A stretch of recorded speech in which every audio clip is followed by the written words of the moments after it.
Hi, everybody. Welcome into another edition of the GASOCast. Just keeping it rolling with the season. We're 3 weeks in, just about. Saw a lot of good basketball last week with the Thanksgiving holiday opening thing up for us. Mass, go ahead and kick us off with a quick thought on this past weekend for you. Yeah, I guess the rankings from sophomore year to junior year um, are sometimes difficult to kind of evaluate. You get a full school season, then a full AAU season, and then you kind of see the roles as they're an upperclassman as a junior. So my quick thought is the 2024 class, it's starting to become clearer who's starting to separate, where guys belong in our rankings as we're starting to kind of build out what's coming soon for the 24 rankings, and then Blue, the 25 rankings. That's going to be a hot one.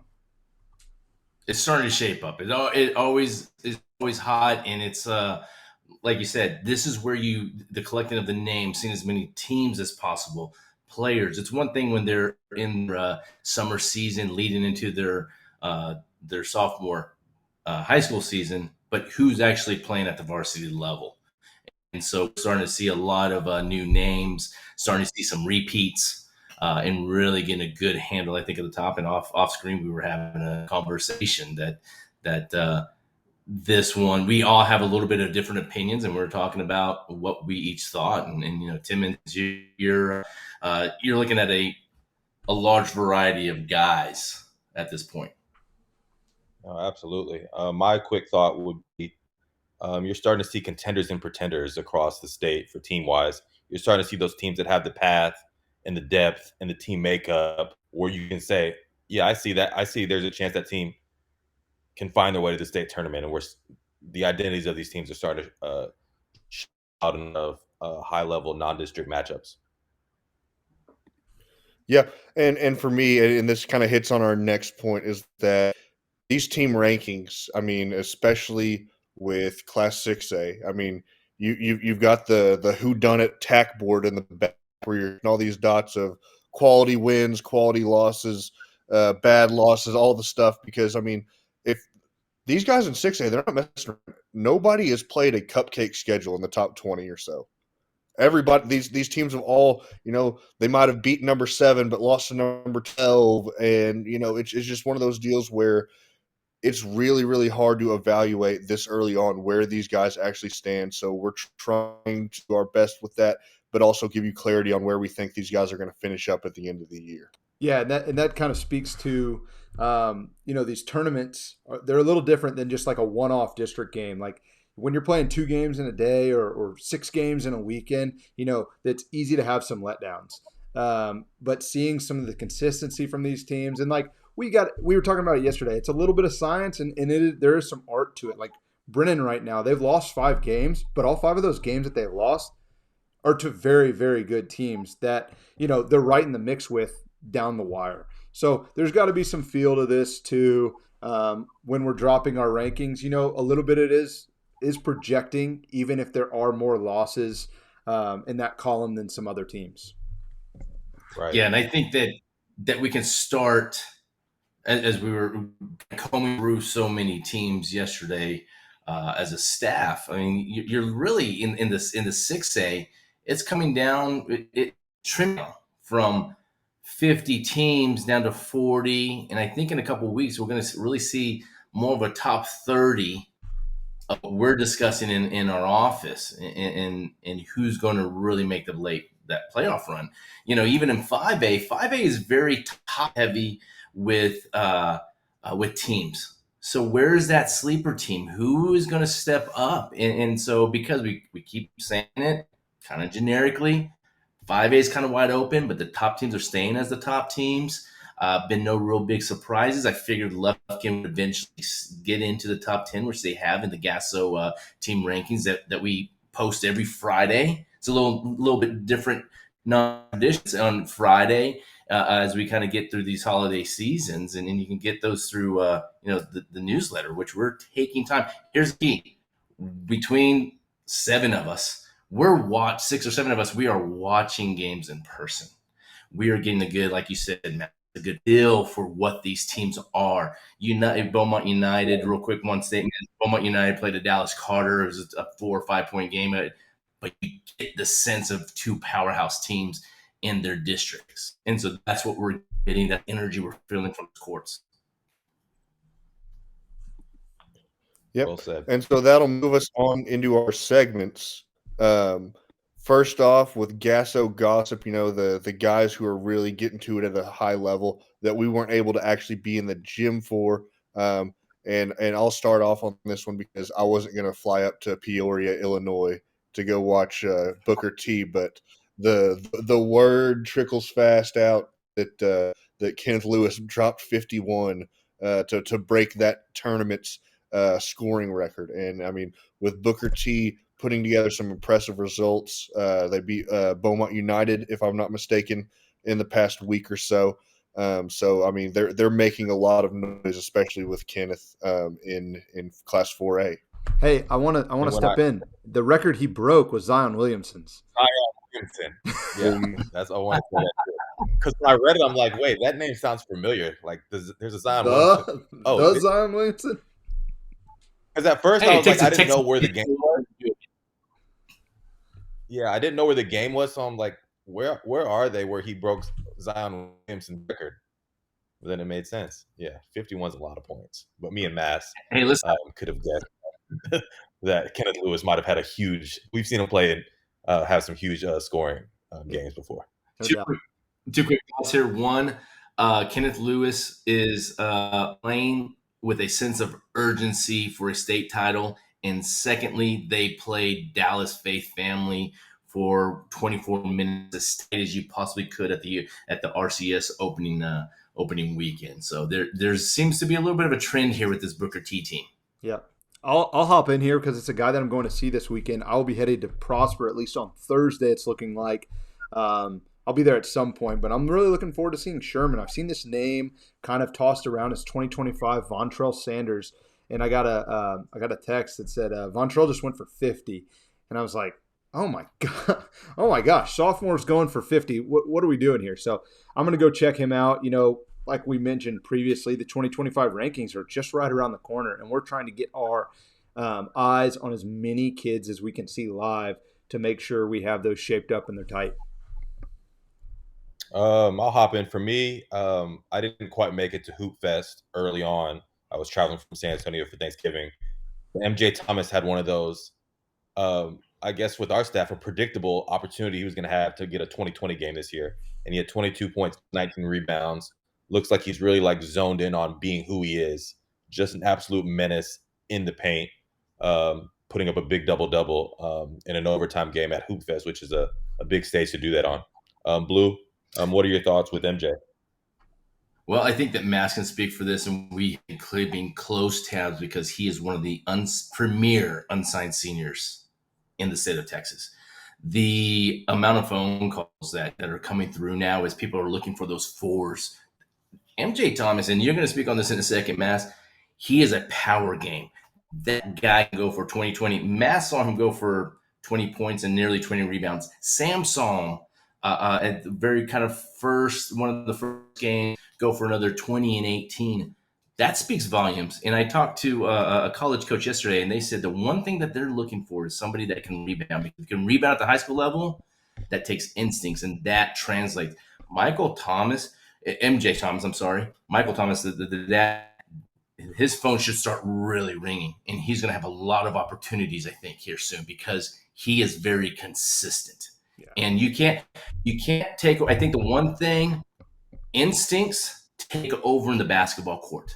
And what are his instincts? I don't think his instincts are necessary to break down a defender and go dish the ball off and show that he can handle the ball and be a point guard. His instincts are he is going to go get that basketball. And how many – there's less 10 guys that look like Tarzan, but they don't like to mix it up. And here's one guy that loves to mix it up and go get the dirty work.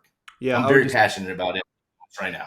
Yeah, I would just add, basketball coaches don't like roulette. Like they don't like going into a game and not knowing what they're going to get from their players. And Michael has such a high floor. Like at the very minimum, he's going to go mix it up. He's going to go get putback layups. He's going to go get rebounds. And then, we haven't even talked about the versatility on the defensive end with some of his strength and his foot speed. So like MJ just has a really high floor. It's a no-brainer type of recruit because you just know what you're getting. And I think coaches feel really good about players that they know what they are. So exciting time for MJ Thomas. He's producing at a very high level, moving from 1A to 5A. And I think we were pretty confident that would translate. And he's just doing it night after night, which is really cool to see. I could probably talk 29 minutes on him, but let's move on to Luke Coughran on my GASO gossip. And a little bit of the gossip is, well, one, I saw him in person. We all did. I was a little, I was like, we got to talk about this guy. And I thought somebody else was, and I passed on it. But here I am to tell you, Luke Coughran can fill the basketball net. I mean, he can light it up. He's got a great touch, a great feel out there on the perimeter. He's scoring buckets, no matter if it's from 15 feet away, that mid-range jumper, all the way out to the three-point line. And he kind of just does it with this kind of poise of taking the ball, hitting the seams, seeing if he can get to the lane. He'll dish it off. But we are starting to see so many college games between all of us, too, that we discussed on text through daily night. The amount of shooters that are needed in the college game to win games, Luke Coughran needs to be at the top of your list for many levels. And I'm even talking, you got to start, you're a high major coach, you better start sticking your head in there because this guy can put up buckets. And one thing that I do like about the gossip of this, of Luke Coughran, is when I got a call from a coach in that district going, this kid's for real. Now, he wasn't talking so much on the college side because that's not his job, but he was just saying in general, it's like, how are you going to stop him at the high school level? And so much of his game translates. I'm very excited to see, and we've been high on him for a long time in that top 20 of the 2024 class, and it's apparent that he's going to get a lot of work done. Yep. And to wrap up GASO gossip, we're now going to move on to naming weekend MVPs from last week. Mass, we all saw on Twitter, Justin Begg was doing his thing. You were down there to see him in person. Why is he your MVP for this weekend? Yeah, Justin, you see him in the summer and he's playing with a bunch of guys who like to be on the ball. And sometimes, we all know Justin as the kid who can knock down a big shot and can knock it down consistently. And I'll even go the length of saying he kind of has that game-breaking, like Steph Curry, like heat check thing where he can make like 3, 4, 5 in a row and really change the landscape of a game. But seeing him at Houston Episcopal for the second time this year, this is no joke. I mean, he's a complete point guard. I saw him off the pick and roll. I saw him handling the ball. I saw him passing the ball. And this kid's just a complete point guard. No longer is he this off-ball shooter. And maybe he never was. I just got to see him in his element and kind of just do his thing as the man. And there's no doubt in my mind that Justin Begg is a surefire guy at the next level. Just because, his shooting ability and then showing off all the point guard skills and feels and just his toughness. And he just plays with a little edge, and you got to like it. You got to like it. And he has game-breaking ability from the three-point line. There's some things that you just can't teach with Justin. And I think college coaches, man, that's a guy who, he may be a little bit of a smaller guard, 5'11", 5'10" stature, but he's built strong, but he has all the modern day skills. And I think you'd be foolish to pass on something like that. Yeah, speaking of point guards, Jaylen Lowe, it blew my mind when he stepped on the court for Fort Bend Marshall against Kimball. Fort Bend Marshall is one of the top teams in 5A. Had to go out there and really compete against a very strong Dallas Kimball team. However, they came on the short end, but it doesn't matter because when you look at Jaylen Lowe, all of those tools that you talk about, Mass, that translates to the next level. This guy's on roller skates. I always say that. There's an easy going flow to his game. He hits the right holes. He takes the right shots. This guy is putting up big numbers against Kimball. He goes for 25 points, 11 rebounds, but the other 4 games that he's been playing, and look at this. He goes for 27-9 against Hightower, 27-8-9 against Stratford, against Bush, another 31 points, 7 rebounds, 5 assists. Kimball, like I said, 25-11, and Beaumont Ozen, 28 points, 4 rebounds, 6 assists. What do you want from a guy? This is what you want from a lead guard that can do everything because you know what? He's going to go out there and compete. That's why he's my MVP this week, because he showed that. Yeah, I'll go ahead and step in. For me, we'll stay on the point guard train. 2024 Jalen Washington, the birthday boy. Happy birthday to you, kid. Played at Hoop Fest this weekend, and every time Lake Highlands is walking on the court, it's obviously, oh, Trey Johnson's playing. Well, when I talked to Trey Johnson earlier this year on kicking it courtside, one of the reasons that he stayed was he had something to prove. He liked the team makeup. He loved his teammates, and this Lake Highlands team is playing a bit of a national schedule in non-district, and Jalen Washington is a big beneficiary of that. Point guard, we talked about Justin Begg, not the biggest of guards, but a dude that's a gamer that wants to be in these moments, wants the ball in his hands, directs traffic, and he had a huge game against one of the top teams in the country in Cardinal Hayes out of New York, playing against those New York physical guards that they had. He was going straight at him, hitting the three, getting to the rim. Just the moxie this kid has, it's for real. And on his birthday today, we woke up and saw he got a UAB offer. Just a kid that's taking advantage of this platform. I mean, there's no more. He's checked off every box. He can play at the highest levels. Another kid that I know that the phone's about to be really ringing at the Division I level for him because he's for real, and he's a real, in my words, a real dude. Yep, and then just to mix it up, so we don't just go straight guard choices. MVP was Karson Templin with Lovejoy, just because it's one thing to go score 22 points and be efficient and lead your team to a win, but he did it against Dallas WT White, against Isaiah Kalala, where that is two kids that are 6'8", 6'9", that really have a home at the college level in the future. And to go put on that display where it was 15 feet and in, he was getting whatever he wanted, just putting on a footwork clinic to lead Lovejoy to a win on the road against a ranked team. Was impressed with him. So with that being said, let's go ahead and jump on down to our teams of the weekend. Had a lot of high-level games, had a lot of upsets, so that our choices here are going to reflect that. Go ahead and start us off, Mass. Yeah, San Antonio Harlan. Saw them just over the past couple of years. They've kind of had the same core, and just to see that group mature over time has been really fun to see. And they got two very, very, very quality wins in beating Atascocita and St. Francis, both in late game fashion. In the St. Francis game, they scored about 7 points in the last 45 seconds to take that one home.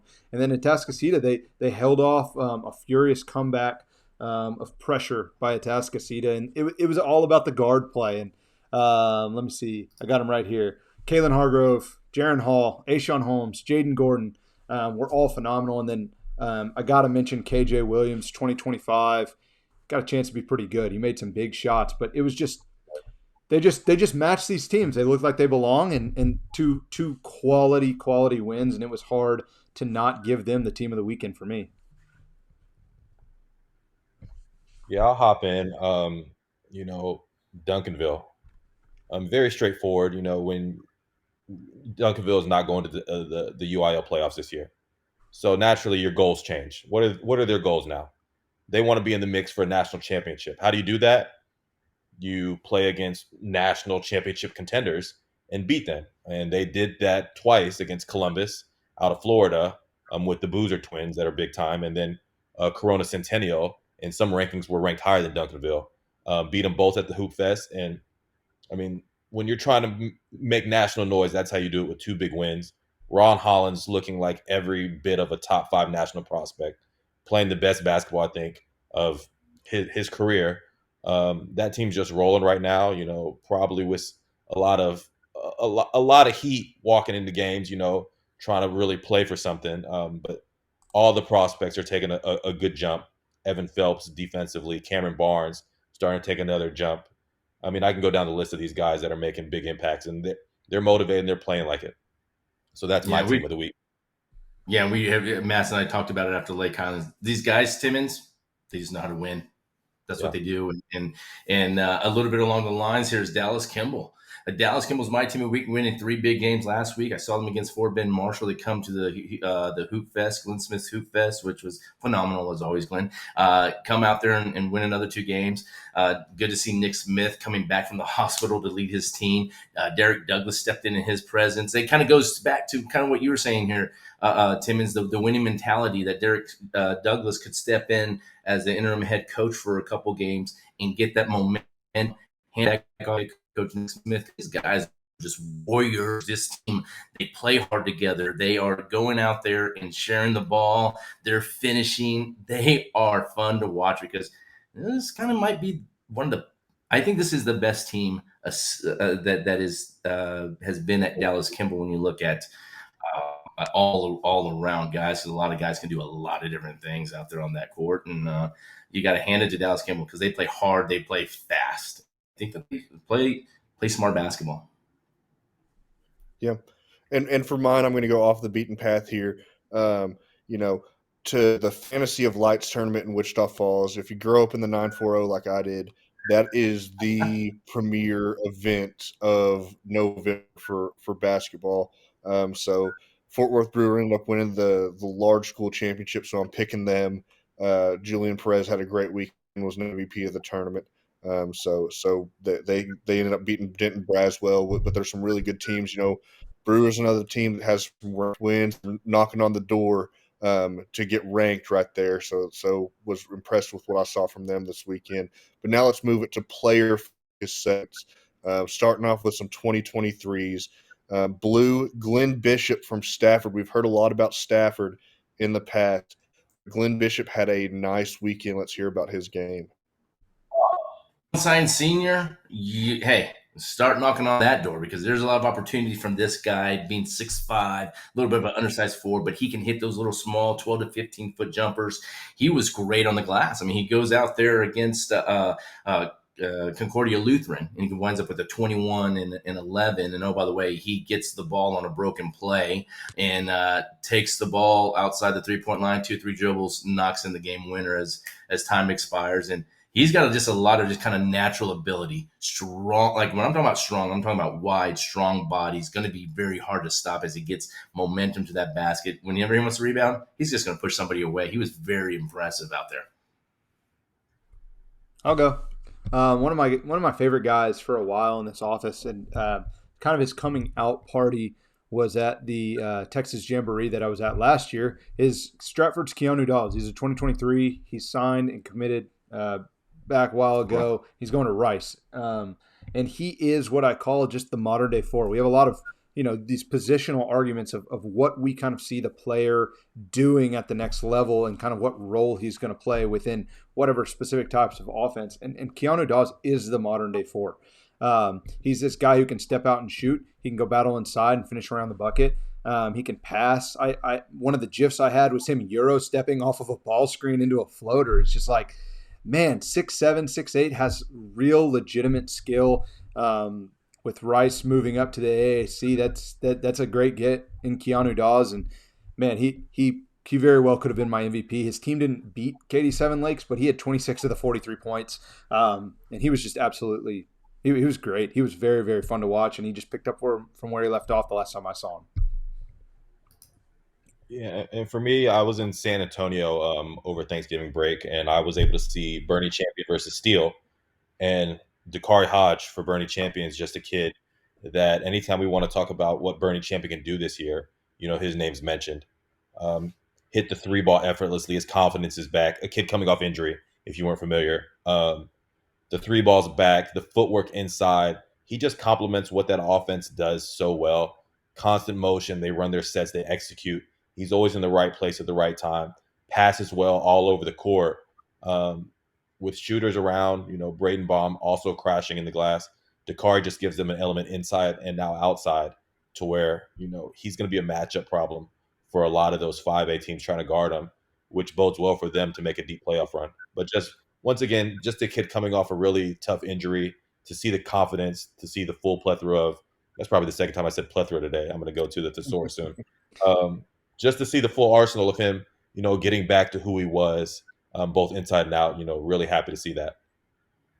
Yeah. So now moving on to 2024's, and Mass, we're both super high on this guy. We've talked about him a lot in the fall and into the season. Ashton Timmins from Westbrook. I mean, what do you see from this week? Yeah, it was honestly my first time seeing Ashton. It's like I don't know what happened. I've just kind of subtly missed him, and y'all have had to kind of carry me on that eval. And then I finally got to see him, and it wasn't what I was expecting. Beaumont Westbrook plays a very slow, calculated game. They sit back in a zone, at least from what I saw, and they take really smart shots. They're coached very, very well. They take their time, and they execute. And sometimes this is where box scores can't tell the whole story. Ashton, I think, had like 16 or 15 points, something like that. I think he had 4 or 5 assists, and I think he had 7 or 8 rebounds. He had this very complete game. And when you slice it up, 16, 7, and 4 is really, really good. But like extrapolated over a really fast-paced game, those stats are absurd. And you'd be seeing he'd be on our GASO Gossip every week. And I love watching Ashton. He has a great feel with the ball in his hands. He's this combo guard who can play off the ball because he can really knock it down. And then when he has the ball in his hands, he's extremely unselfish, making the right play constantly. And coach getting on or saying something to him, it gets done. Ashton's very coachable. You can tell he enjoys the game. I came away very, very impressed, and honestly felt like we, as the GASO staff, are too low on him. And I'm gonna be fighting. That's a name that I'm gonna be fighting for in the rankings for sure. I think Ashton is. I'll say it. I think he's a high major kid. Love it. Yeah, I went to see him, and oh, sorry. Go Blue. Timmins. Go ahead. Go Blue. Okay. When I did jumping in there on Ashton, is that when I saw him, there was a 40-point differential, so couldn't get much out of that. But you can obviously see the talent. And over here with Houston Christian, my 24 is Chris Adlam. I believe that's the way you pronounce it. And so he was out, kind of had a breakout party himself against Fort Bend Bush. It looked like the game was out of hand. It was out of reach for Houston Christian, and then they come back. Here they come rolling back. Of course, Montana Wheeler had a lot to do with it. But at the end of the day, when you look at the entire scope of that team, this was Chris Adlam's night. He was 8 for 15 from the field. He was 3 for 4 from three-pointers, hit the game winner, 3 to as time expired. Once again, another buzzer beater that, Coach Crandall over there says this was a culture win. This is what they do year in, year out. And here we come again with another Houston Christian guy that's going to should get some buzz from the college coaches later on down the line. And like the way he handles the ball, creates some space, finishes around the rim, and, of course, his outside shooting ability. And I'm going to jump in with one other 24 that I didn't list, but one guy I want to talk about is Jaylen Gambrell from Houston-Madison. He scores a lot of points. I'm just going to throw out this comparison only because of the way I saw him play. The PJ Haggerty type that could really score a lot of buckets from the free throw line. That's what he did against College Park. College Park is a tough team that they had to play over there at the RCS Hoops Giving, and he scored 20 points. But I'd say about 15 or 16 of those came from the free throw line because he was able to go in and create contact. He wasn't back away from the physical game of the interior of College Park. And so he's a guy that, got to see a little bit more to see exactly where he's going to fit in. He can have a great shooting performance on the perimeter, but we know that he can't stroke that three. Timmins? Yeah, for me, Jalen Sledge of Amarillo, Tascosa, saw them at the Lone Star event, 6'7", kind of stood out in the game where they played against an Argyle team with prospects that we like a lot of. The one thing that stood out for me is they had a lot of guards that were able to get penetration, and they would dish it off to him in that kind of awkward spot, the 7 to 12 feet range. And he was able to hit floaters, hit jumpers off the backboard, stepped out, hit the three at a smooth stroke, got a steal, a nice kid transition to show off his athleticism. Just a kid, another prospect in that Amarillo area that I'm excited to cover even more. And I'm glad that I was able to run into him. And so shout out to him for being on my radar. Yeah, I got to see who they played later. Argyle played Frisco Wakeland in a very just highly executed game. It was really fun to watch. But the guy that stood out to me was Jason Dempster. Never seen him before. And like did everything. Very productive. Guarded some of the best player, or guarded Luke Lee, who was knocking down shots. But him and Cash Polk did a good job of kind of taking turns on him. And then Jason on the offensive side, he was truly a mismatch nightmare. And when you say mismatch, it's like people don't often take advantage of the mismatches. I think it's overblown. Switch and post him up when a guy's not comfortable doing that. But if a smaller guy was on him, they posted him up. And Jason's like 6'4", throw it inside, layup. And then they put a bigger guy on him, and he'll blow by him, or the guy's too far off, he'll knock down a shot. Really, really impressed with Jason Dimcher. That Argyle team is going to be really fun to watch because they execute. They do a lot of things well. Very unique. They're not the biggest group, so they're going to have to find ways to rebound and do some other things. But really, really enjoyed watching Jason. And that's what these tournaments are about, finding guys that we've never seen before and saying, that guy can play. And take this how you want, but Jason Denton is like the main, like when you think of sneaky athletic, he's sneaky free athletic because he's done some crazy dunks I've seen, and it's like, whoa, how like that looks different. So, Lyndon. Moving on to our next gen guys, the 25s and 26s we saw this past weekend, who stood out. I'll go ahead and get mine out of the way, and that's Arden West with W.T. White. W.T. White's missing a lot of pieces right now. They're definitely not at full strength, but Arden was one of those guys who really stepped up, was making shots from the outside, was really imposing his will against Lovejoy's guards when I saw that game. So with that being said, I'll go ahead and pass it off to Mass so you can talk about one of the hottest 2026 prospects in the country, Nazir Price for Seven Lakes. Been killing it. Let's hear about him. Yeah, I was really looking forward to seeing him at our GASO Fall Classic in Houston, and he was at Team USA camp. If that just says anything, I could probably just stop right there, and you'll know what that means. Nazir's not hard to evaluate. Like, he's 6'4", long. First play of the game, he goes up and he jumps, walls up, meets a guy, and then blocks his shot. So he just hangs in the air longer, and with his like ridiculous go-go gadget arms, blocks his shot. Then comes down, makes a move. I put a GIF on Twitter of him with this little midi pull-up, fade away, just like looked like a pro shot. I mean, like, I'll just be honest. But Nazir has length. He has pace with his dribble. And then he's following in the footsteps of a leader. I'm sorry. I just can't help but to mention AJ Bates. But you could see AJ getting onto him and saying, hey, you need to do this better. You need to do that better. And it just like, it speaks volumes to AJ Bates. And what I'm saying, how this relates to Nazir is like Nazir's watching how to lead. And so when AJ Bates is long gone, having a great college career, I hope to see that same type of leadership ooze out of Nazir, because you could tell like the talent is just off the charts. It's off the charts. Yeah. Timmins, go ahead. Bryce Dixon. Bryce Dixon, 2026, Dallas Pinkston. Another kid that I went to Hoop Fest, played on the main court against the Carter Hayes team out of New York, and right from the jump, he was hitting threes, getting involved defensively, taking charges, was one of Pinkston's vocal leaders. A real rah-rah guy. You don't usually see that with a 2026, but just mixed it up inside, rebounds, just kind of when we talk about these 2026s, you're going to be on the varsity level. You don't necessarily have to be a dude, but to play on varsity, you have to make plays and winning plays, stay on the court, and he does that offensively, defensively, just kind of plays like a veteran for that team that obviously, you can roll the ball out and hand it to Dink Pate, but Dink's going to need guys around him, and he's the perfect complement and does a lot of great things for that team. So I'm very excited to see the maturity level, the things that he does offensively, defensively. Just a great next-gen prospect. Yeah, Matt, you and I have both, I believe, put eyes on Nigel Walls. And goodness, skill, finesse, toughness. You can use everything. Throw every word that you want from the source there. But he looks every bit of the part, and he backs it up with his play. I mean, he went against a Taka, very experienced and older Taka team, where St. Francis, Harold Barber is over there as the head coach.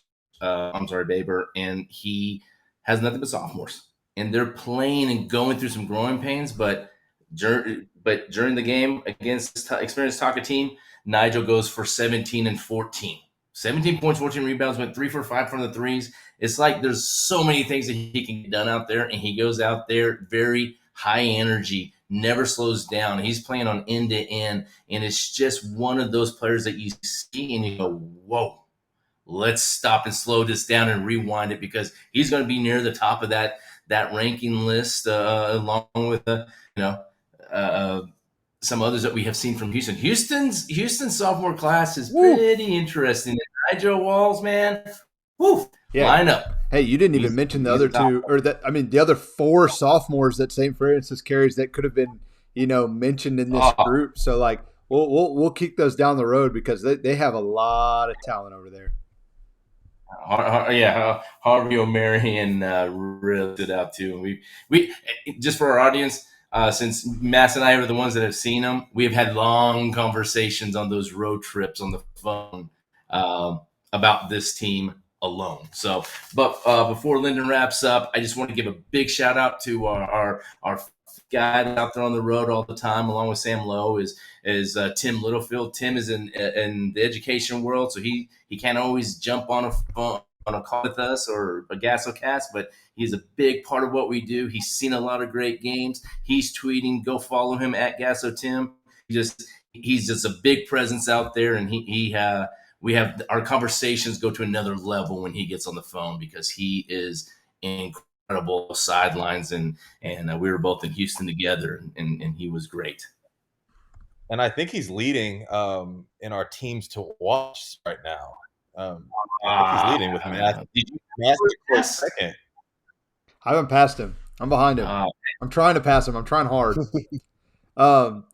Hey, as we keep track of all of that, Mass and I talked about, like, if you take just 2 or 3 hours off on a weekend, you're passed for travel time. You get 6 or 7 teams. Like, it's. And this is a little bit of a competition. Like, we're going, I'm going to this is a bad game. I'm going over here. You're just trying to watch as many collectively and get really good. We're not just stepping in the gym to go, we saw them. We're looking for great teams, talking points, tidbits, everything that goes along with players and coaches and teams. We're looking for it. Absolutely. Yeah. That's going to do it for this edition of the GASOcast. Make sure you follow us on social at Texas Hoops Gaso. All of our personal accounts.